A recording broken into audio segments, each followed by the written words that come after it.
이제 결혼하면 축하금 1,000만 원 주는 도시, 이런 기사 쉽사리 접할 수 있으시죠? 이렇게 국가나 지자체에서 주는 축하금을 제외하고 회사 다니면서 결혼하신 분들 혹시 결혼 축하금 얼마나 받으셨나요? 보통 한 30만 원에서 100만 원 사이 정도 회사 경조금으로 받는 비율이 많을 텐데요.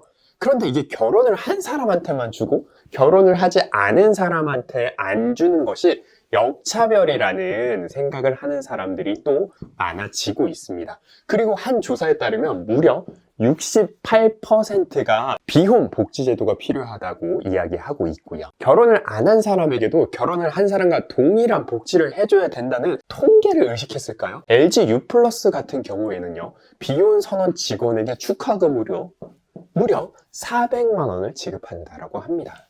같은 맥락으로 올해 현대자동차 노동조합은요, 비혼을 선언한 직원에게 지원금을 주는 새로운 사내복지 제도를 회사에 요청했다라고 합니다.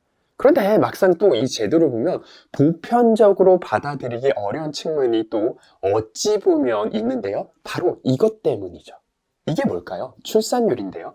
OECD 국가 중에 학계 출산율이 한 명에 못 미치는 유일한 국가, 대한민국. 한국 망했다. 출산율 0.7명. 얼마 전에 기사 보니까 0.6명대로 떨어졌다라고 하고 있죠. 인구 소멸이 현실화되는 이런 기사가 너무나 일상화되어 있는 그런 상황에서 우리나라 전문가와 청년들이 혼인을 못하고 아이를 낳지 못하는 가장 큰 이유로 꼽는 것은 바로 이 경제력 때문이죠.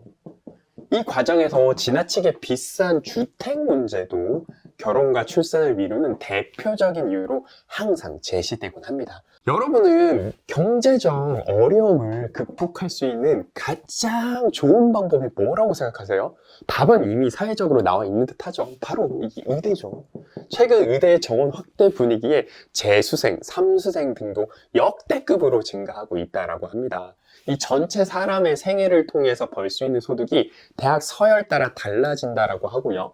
스카이대를 나오면은 최대 50%까지 소득 수준이 벌어진다고 하고, 의대와 이 스카이대를 비교를 하게 된다라고 하면 또 상당히 유의미한 수준이 발생할 수도 있으니, 의대를 3수 이상에서 들어가기만 한다라고 하면 전체 생애 소득에서는 소득적으로는 분명히 이득인 것이 맞겠네요.